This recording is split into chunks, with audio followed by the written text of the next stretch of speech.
Coming up, a major lawsuit says New Mexico is failing to provide a sufficient education to Native students. We'll talk to an Indigenous attorney about the case.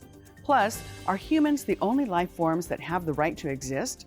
Or do these rights also extend to nature? We'll hear about the lawsuit involving wild rice. I'm Patty Talahunga. Join us for those interviews, plus headlines from Indian Country Today.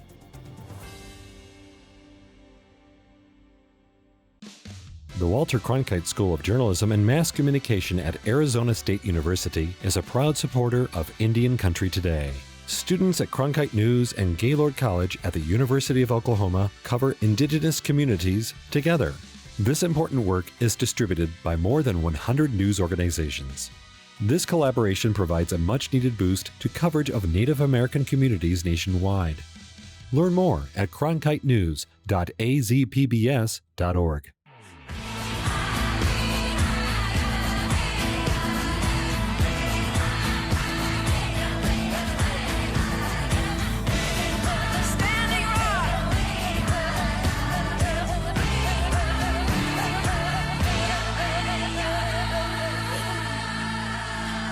This is Indian Country Today.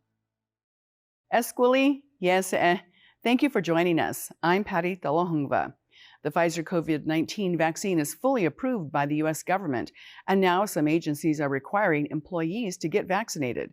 More than 200 million Pfizer doses have been administered in the U.S., and according to a survey by the Urban Indian Health Institute, Indigenous communities were 75% more likely to receive COVID-19 vaccines. Several tribal communities have had a high vaccination rate after urging citizens to get vaccinated to protect the elders. The Pentagon is one of the agencies that plans to require members of the military to get the vaccine. An investigation is starting at a former government-run boarding school for Indian children in Utah. The bodies of Paiute children are believed to be buried at the site of the Panguitch boarding school. It was in operation from 1904 to 1909. Children who were forced to attend the school were from the Paiute bands in Arizona and Utah. Early research shows there could be at least 12 bodies in unmarked graves there. Utah State University leases the land from the state and is organizing the beginning steps through its anthropology department and the tribe. Paiute leaders say they want the site excavated to return the children to their homelands for cultural burials. Work to begin surveying the grounds will start this fall. In Washington, the Suquamish tribe is raising objections about a boat launch, and now the Army Corps of Engineers is blocking that launch. The Army Corps' Seattle district denied the state's Fish and Wildlife Department, citing the 1859 Treaty of Point Elliott. In the treaty, the Suquamish tribe's access to its fishing places cannot be impeded. The tribe noted that it has long fished in the area, which is its former village site. The Army Corps says the state may apply for a permit in the future if tribal objections are resolved and withdrawn. Well, food seems to be at the center of every Native gathering. Shirley Snavy has this report from Minnesota. I took my family to a new restaurant on the banks of the Mississippi River Sunday. It's Sean Sherman's Dream Come True, a restaurant that features indigenous foods in the homelands of the Dakota.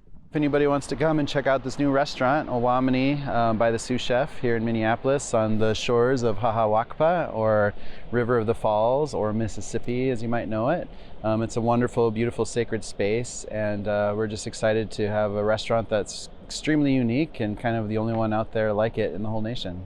Sherman has hired almost 70 staff to run the restaurant, which opened as the coronavirus was waning. But due to the Delta variant, a mask mandate is back in place. Luckily, we kind of already had kind of spaced ourselves out and didn't pack the restaurant as tight as we could have. And we also have this wonderful patio for people to spread outside. We sampled a wide variety of indigenous foods, like what our ancestors ate, mostly locally sourced from nearby tribes. Bison, wild rice, beans, and a salad with crunchy fried crickets instead of croutons. It's surprising how many people will eat them without saying anything, because it's not normal yet, you know? But very few people who order that salad ask for it without the crickets. Even my grandchildren agreed it was delicious. Then we headed to the Shakopee Mdewakanton powwow, and we arrived to catch the grand entry and Northern Cree's honoring song. Since the event was outside, there was no mask mandate, but folks seemed to be taking precautions. But I have to admit, we savored the colonization food, the Indian taco. In Minnesota, Shirley Snavy, Indian Country Today. And those are the headlines from Indian Country Today. I'm Patty Thalahungva. It's a landmark case in New Mexico that affects thousands of Native students. We'll find out how public schools there are struggling to provide a quality education to Native students. Plus, ICT national correspondent Marinette Pember gives us an update on a lawsuit involving wild rice.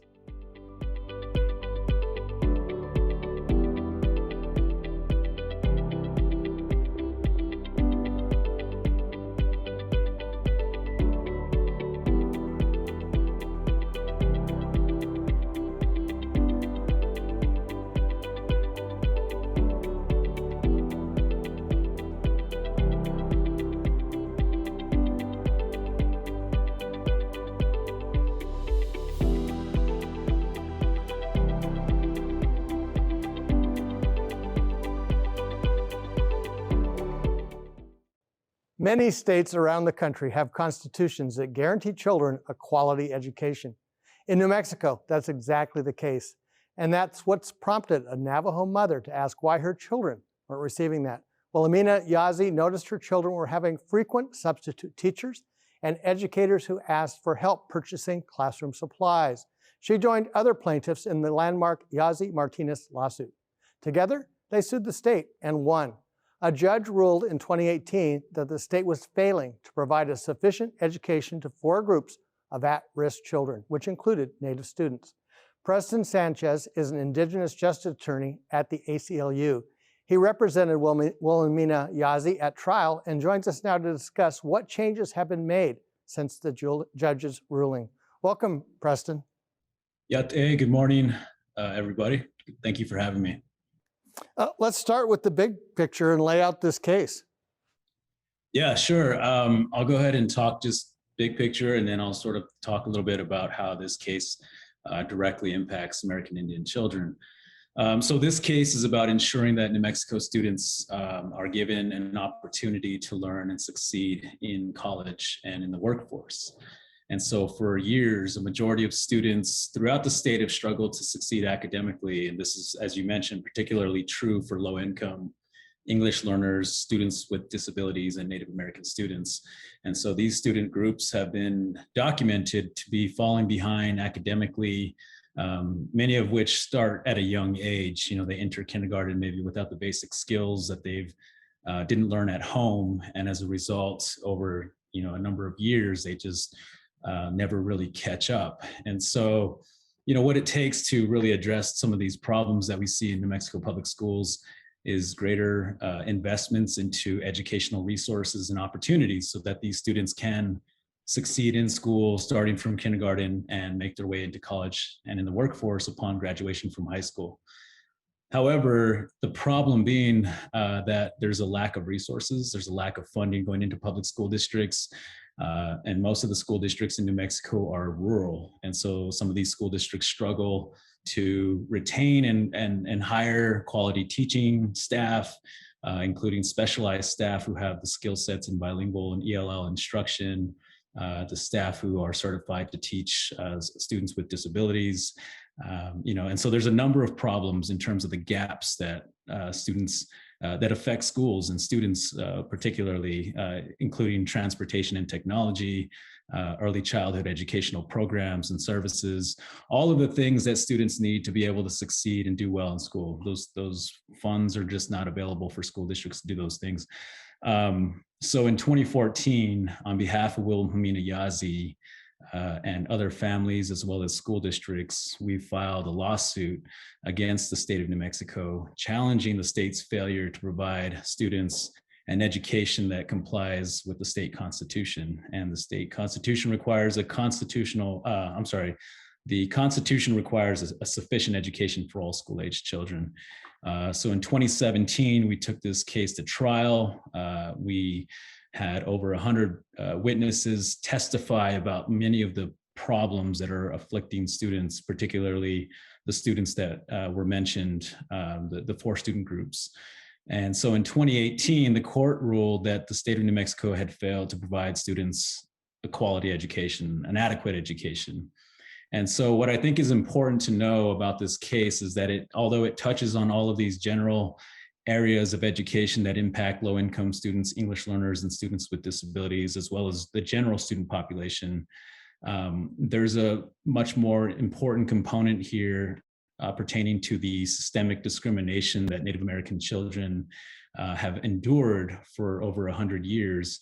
And so this case really draws on that connection between the history of assimilation, the history of boarding schools, the displacement of American Indian children from their tribal communities and placed into boarding schools where they were forced to abandon their cultural identities, and how that history ties into the current issues that afflict Native American students enrolled in public schools. You mentioned funding several times. Is the structure of funding part of the problem? Yes. So part of the problem is the fact that some of these issues that are affecting, the student groups that are identified in this case, that many of these issues are deeply rooted in a system that has disenfranchised generations of New Mexico public school students. And so funding obviously is a big component, but it's also the lack of a culturally relevant curriculum. It's also the lack of state public schools really addressing that history of discrimination that Native children have endured over time. What kind of changes have happened in the 3 years since the judge's ruling? Yeah, well, if you start with the premise that this is, some of these issues are deeply rooted in a system that has undermined the success of generations of New Mexico people, you have to sort of think about the solution as being something that's going to take much more planning and investments to really address some of the short-term, but also many of the long-term problems. However, the state of New Mexico has not done that yet. And so what we've seen thus far since the court's ruling is what we consider a piecemeal approach. Some funding going towards early childhood education, some funding going towards extended learning, funding to increase teacher salaries, those kinds of things.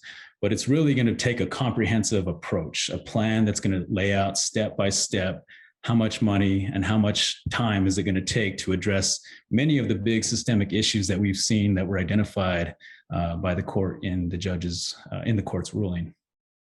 When you think of rural human infrastructure of all kinds, if you can get people from the community to do the jobs, they tend to stay rather than import workers such as teachers. Has that been part of the process in New Mexico? Can you repeat the question? I'm sorry, I missed that. I'm saying it's better in the long run to get people from the community to take jobs like teaching rather than to bring in people. Has there been any effort to do that in New Mexico? So there's legislation, there's bills that have been introduced that have attempted to increase the capacity of teachers in the public school system, bringing in folks from New Mexico, bringing in, grow your own type of initiatives.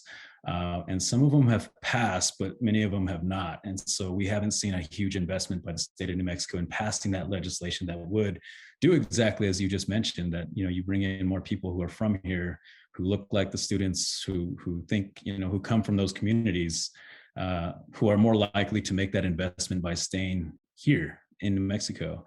Part of the problem, though, is also that, salaries for teachers and staff is just not competitive with surrounding states often. And so we see a lot of good instructors, good quality teachers who leave the state for other states. How has the pandemic impacted the education of New Mexico students? Yeah, COVID brought to the surface many of the inequities that have existed for far too long, deeply rooted inequities. So in March of 2020, schools were closed and students were forced to learn remotely from home. The big problem there with that, though, is that in many tribal communities and rural areas in New Mexico, there's not broadband infrastructure. And so to be able to learn from home and to be able to communicate with teachers, to be able to upload assignments and download videos and everything else that students need to learn from home, all of that requires broadband internet, which is another way of saying high-speed internet. And in many of these communities, as I mentioned, the internet infrastructure has not been invested in. And so when students are forced to learn from home and they don't have internet, what schools have had to do, which is bend over backwards to provide their students just some semblance of an education, it became a very egregious problem. And since COVID has not ended yet, I mean, we're still seeing, some school closures, some remote learning that needs to happen. We knew that this was going to be a problem that's going to carry on for a long while. So in April of 2021, we filed a motion with the judge asking the judge to order the state of New Mexico to provide students broadband internet at home while this remote learning period continues. And so we won that motion, and that's exactly what the PED is expected to do. And we've been monitoring their progress to see, whether they're able to achieve compliance with the court's order on this issue. Have they started, what's kind of the early track on that?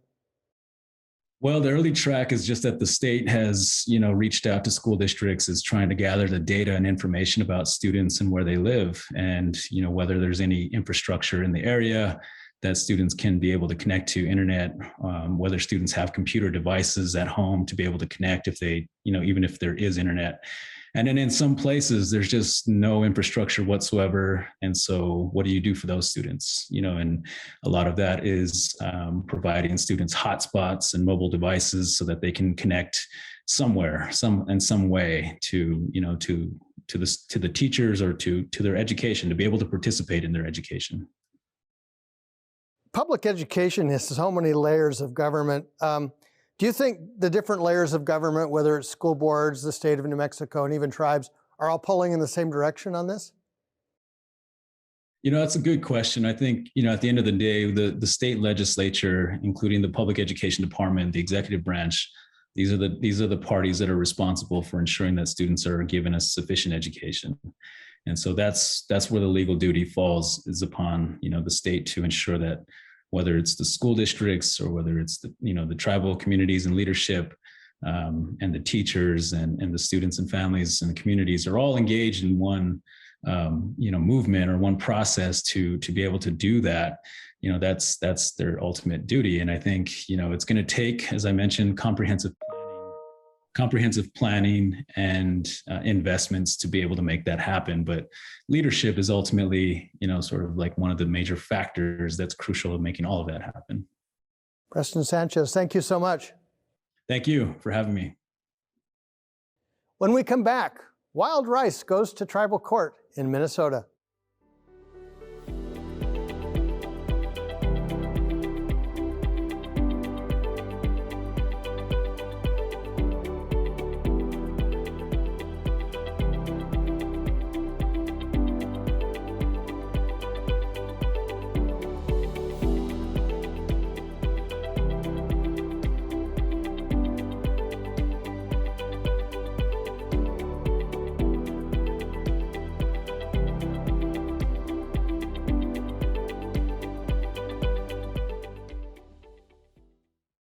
A number of global communities, including the White Earth Band of Ojibwe, have created laws protecting the rights of nature.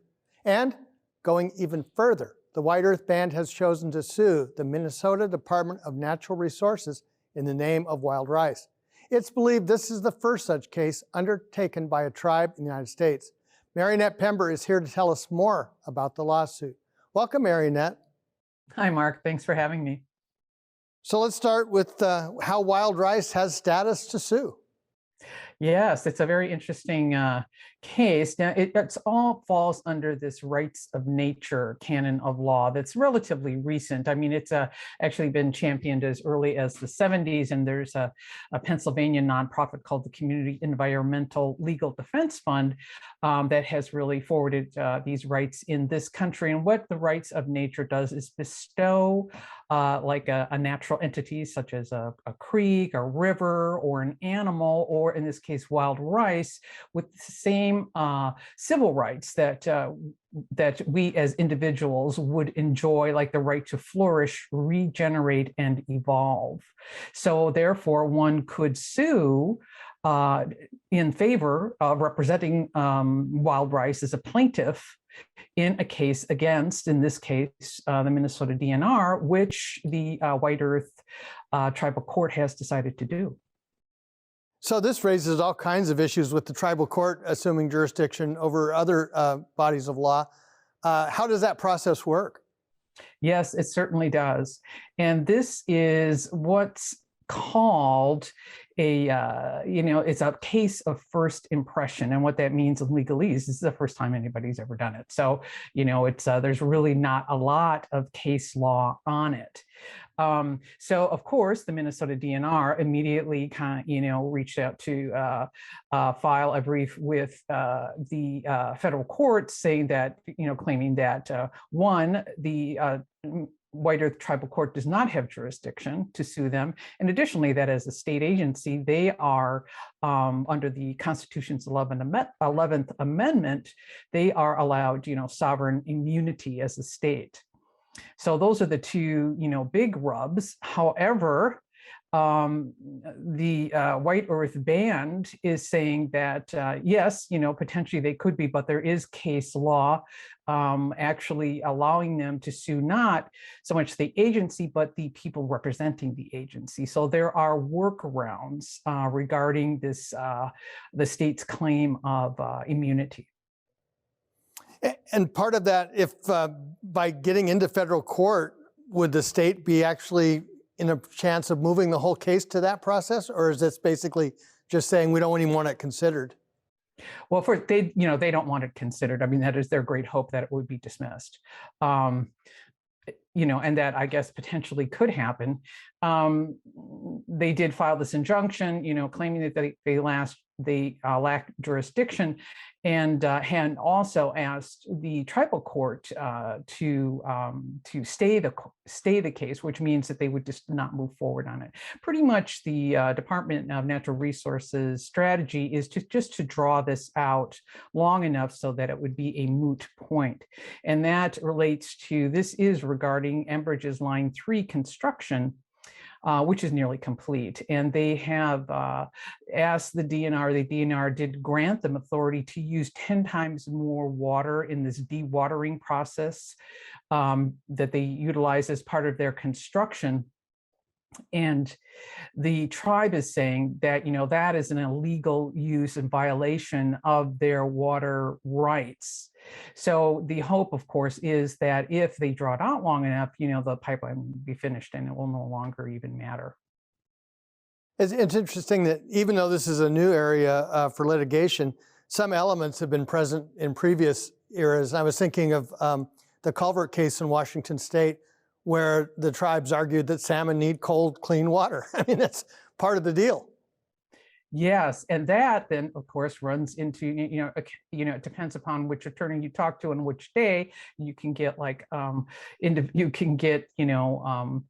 different opinions, but as it happens, each treaty is really different. And the treaty that governs the White Earth Band, the 1855 treaty, does not specifically give Ojibwe the right to hunt, fish, and gather on their ceded territories.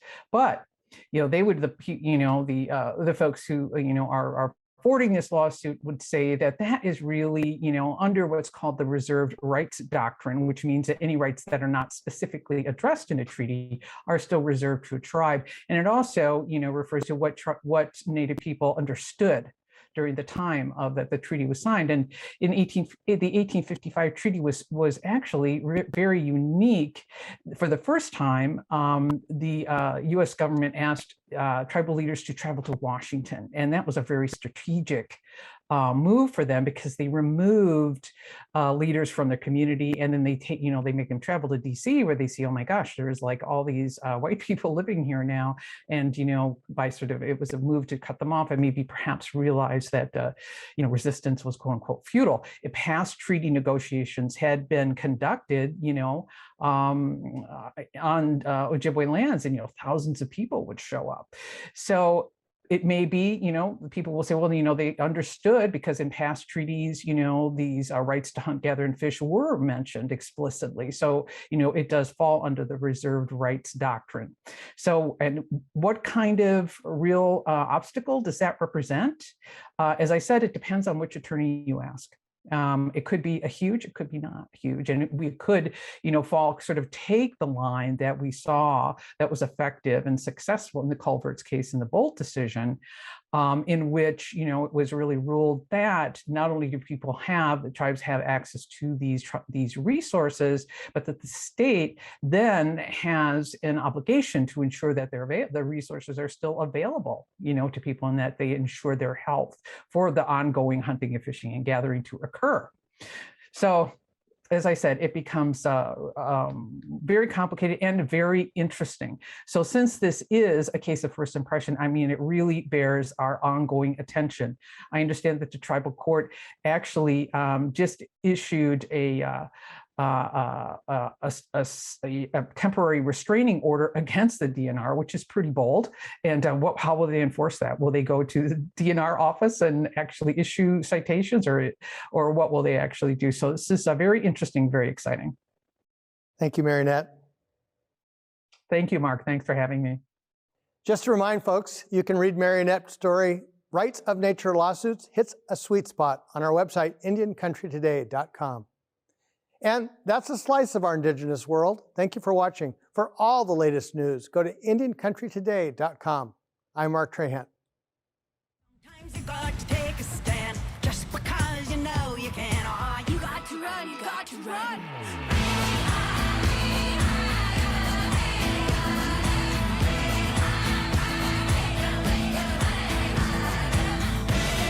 Standing